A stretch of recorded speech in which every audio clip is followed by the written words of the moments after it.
Éclaireur, Oui, bonjour cher mère, comment allez-vous? ça va bien. Dieu merci. Merci pour votre combat, vous comprenez de quoi je parle? Oui, Merci pour votre détermination.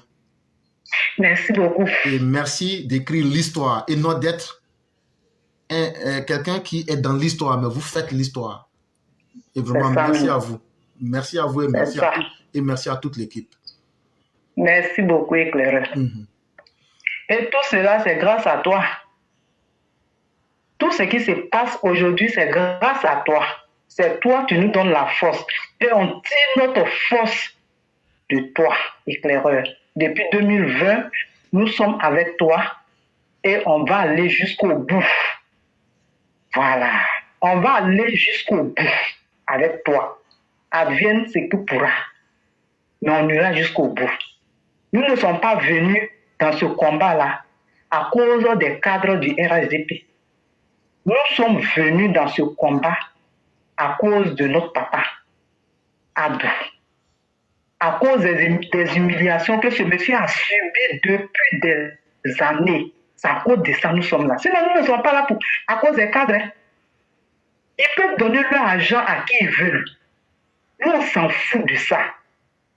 C'est moi qui dis ça. Nous, là, on travaille. Même si on ne travaille pas dans un bureau, on a nos jardins, nos machettes, on ira au champ, faire nos champs pour nourrir nos enfants. Parce que eux, les cadres là, ils ne connaissent pas, ils ne savent pas d'où ils viennent. Aujourd'hui, ils sont rassasiés, leurs ventres sont devenus ronds. Ils se promènent dans les grosses voitures, c'est pourquoi ils sont en train d'humilier les combattants, les militants du RHDP. Mais ils n'ont qu'à continuer. Moi, je suis venu apporter mon soutien à Bob Fabelas. Je le soutiens jusqu'à la mort. Et s'il doit refaire, il n'a qu'à faire ça 1000 fois pire. Ça va les piquer là où ça fait mal. Et ils pensaient que quoi? Et aujourd'hui, je tiens pour responsable Laurent Gbagbo. C'est lui qui est à la base de ça. Parce que tous ceux qui sortent sur TikTok, sur Facebook, c'est son nom qui est dans la bouche de ces personnes, de ces criminels. C'est lui l'auteur de tout ça. Et donc, il savait que les gens allaient dire des trucs, c'est pourquoi il s'est précipité pour sortir de la Côte d'Ivoire. C'est pourquoi il s'est précipité pour sortir de la Côte d'Ivoire. Il pense que si ces gars-là viennent menacer les gens, tuer les Ivoiriens là, nous on ne connaît pas où maman se trouve. On connaît où maman se trouve. Hein? Si on ne parle pas là, c'est parce qu'en Côte d'Ivoire ici, là, on est tellement mélangés. Voilà pourquoi quand ils parlent, souvent on regarde et puis on ne parle pas. Parce qu'on a des frères de même père ou de même mère dans ces régions-là. Est-ce que demain s'il y a la guerre, moi je peux tuer mon demi-frère qui est bêté? Est-ce que demain s'il y a la guerre, là, moi je peux tuer mon demi-frère qui est baoulé? Je ne peux pas faire ça. Mais comme c'est ce petit groupe d'extrémistes en Côte d'Ivoire ici, parce qu'on peut les compter, on connaît où ils sont. C'est eux qui ne veulent pas la paix là. On va leur imposer la paix. Cette fois-ci là, on ne va pas se laisser faire. Or donc, le petit discours de Feu Ambak, ils ont compris ça. Quand Ambak a dit que Papa Ado, on va te désobéir un peu là. Or donc, ils ont compris ça. C'est maintenant qu'ils vont comprendre pourquoi Ambak a dit ça. C'est maintenant qu'ils vont comprendre ça. Parce que cette fois-ci là, 2020 nous a surpris, on peut dire ça. Mais 2025 là, à personne, chacun dort un œil ouvert sur son oreille. Et ils ne vont pas venir menacer la vie des gens et puis quoi qu'ils vont tuer nos parents, tous les djoulas de la Côte d'Ivoire. Et puis nous, on va les attendre. Et puis on va venir exterminer jusqu'à dire, même les enfants que les bêtés, leurs frères bêtés même ont fait, leurs parents ont fait avec les djoulas, là, ils vont les exterminer. Et s'ils s'entendent même, ils entendent ce qu'ils sont en train de dire. C'est grand ce qu'ils ont dit par rapport à ce que Bob a dit. Bob ne fait que répondre à leur manière de parler. Et ils peuvent exterminer quelqu'un. Vous étiez ici, l'armée, vous aviez les miliciens, tous les renseignements généraux, vous aviez ça. Mais avec nos petits moyens, là, on a réussi à vous vaincre. À plus forte raison, maintenant, nous, on n'a plus le pouvoir. Là. Et c'est ça là, vous voulez qu'on ramène encore ce monsieur mauvais qui est Gbagbo là. On n'a qu'à le ramener encore à la tête de ce pouvoir. Vous allez voir le pouvoir là en rêve. Vous les gens là, ce groupuscule là, vous allez voir le pouvoir là. Vous allez voir ça en rêve.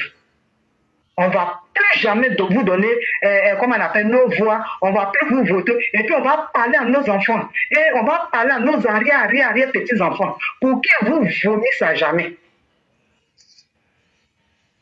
Donc le maître, c'est ce que je suis venu leur dire. Et cette fois-ci, on les attend.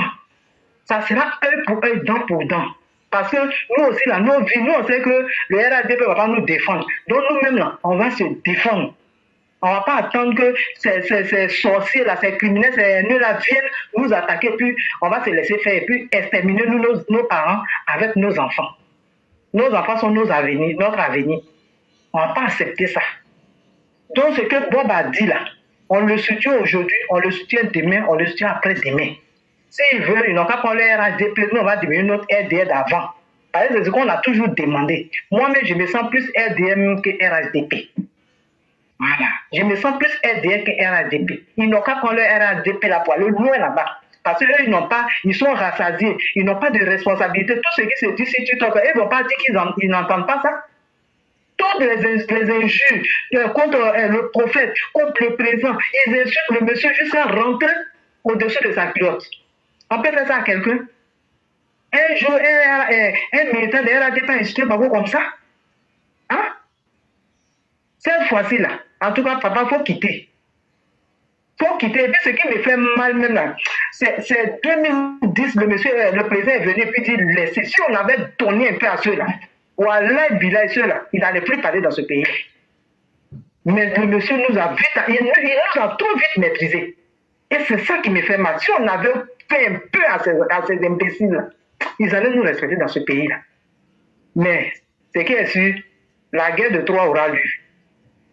J'ai fini éclairé, merci. Merci beaucoup, chère mère.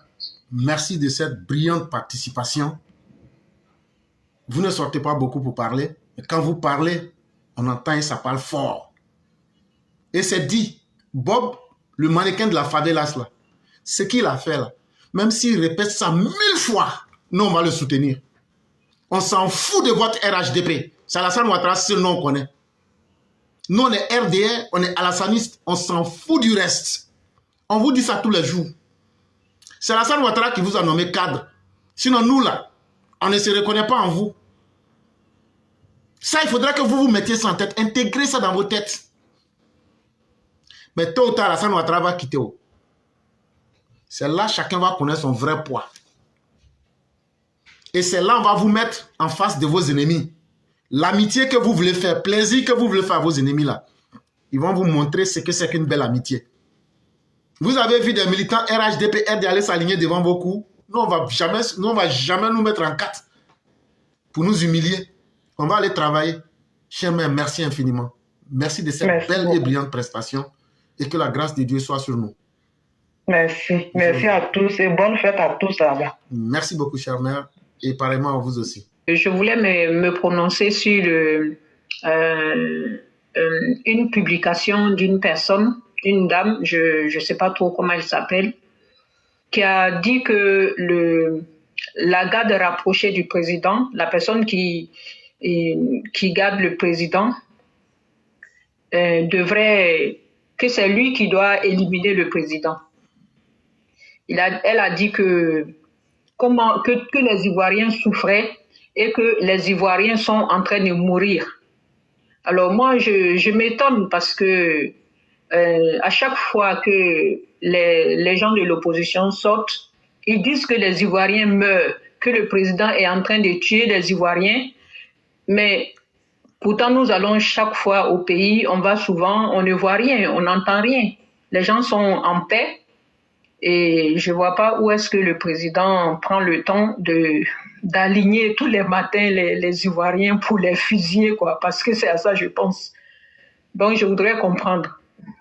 Non, en fait, chère mère, c'est simplement... Oui, quant à ceux les dirigeants de... Vous avez posé une question, si je ne réponds pas, si je ne répondais pas... Je me demande s'ils ne voient pas ce genre de publication.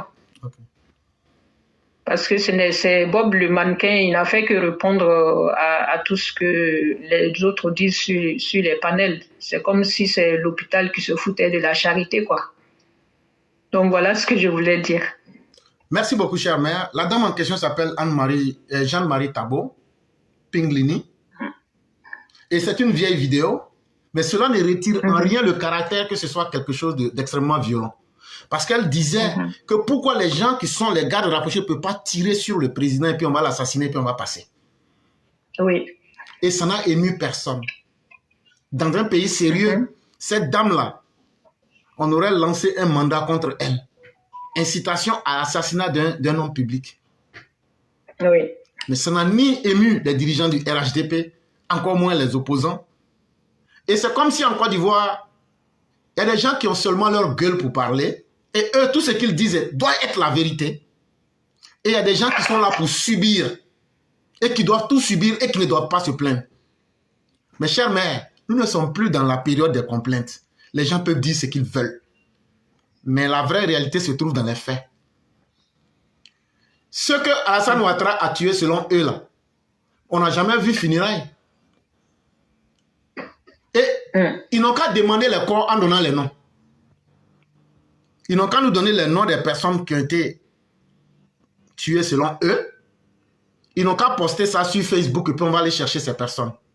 Tout le monde sait que c'est du grand mensonge, c'est de la fourberie. Alassane Ouattara se respecte trop. En fait, c'est la projection d'eux-mêmes qu'ils veulent mettre en Alassane Ouattara. C'est ça leur souhait. De la manière où Laurent Gbagbo était un criminel, et eux, ils étaient des criminels pour montrer les maisons de leurs voisins pour les faire assassiner dans les quartiers, là. Ils veulent que Alassane Ouattara tombe dans ce même piège. Mais ils veulent d'abord condamner et piéger Alassane Ouattara avec leur bouche. Mais ça ne marchera pas. Alassane Ouattara n'est pas venu au pouvoir pour faire du mal à quiconque. Au contraire, il est venu même pour donner le bien. Là où il n'y avait pas d'hôpitaux, là où il n'y avait pas de dispensaires, là où il n'y avait pas de routes, là où il n'y avait pas d'école, c'est ça. Alassane Ouattara est un porteur de vie.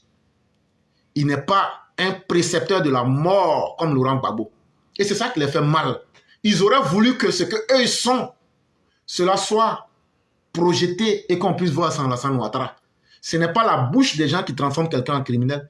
Gbagbo n'a pas eu besoin qu'on dise qu'il était un criminel pour qu'il démontre sa capacité de nuisance des vies humaines. Exactement. Voilà, donc c'est encore leur propre lâcheté, mais ils seront obligés de les assumer. C'est le poids des péchés et des inhumanités qu'ils ont commises qu'ils ne veulent pas assumer là. C'est ça qui est sur leur tête. Et donc quand tu transportes un bagage qui est plus lourd que tes capacités là, ce n'est pas le bagage qu'on accuse. C'est toi qui as mis le bagage sur ta tête. On te demande là-haut, comment toi tu as fait pour mettre ça sur ta tête? Tu n'as pas réfléchi avant, donc tu assumes. Laissons-leur assumer le poids de leurs iniquités, le poids de leurs malheurs, le poids de leurs méfaits. Et ça, ils peuvent parler 1000 fois, ça ne sera jamais la réalité. Donc tranquillisez-vous, chère mère. Je vous remercie beaucoup. Bon week-end à vous. Demain, vous serez sur TikTok avec nous? Oui. Chose promise, Oui, chose due. je promets d'être là. Et on va je vais faire un débat avec vous. D'accord. D'accord, il n'y a pas de problème, je serai là. Ça, c'est pour juste plaisanter. Et vraiment, merci beaucoup, chère mère. On va vous souhaiter un excellent week-end et toute la grâce de Dieu. Oui, merci. Merci. Bon week-end à tout le monde. À vous pareil. Merci beaucoup.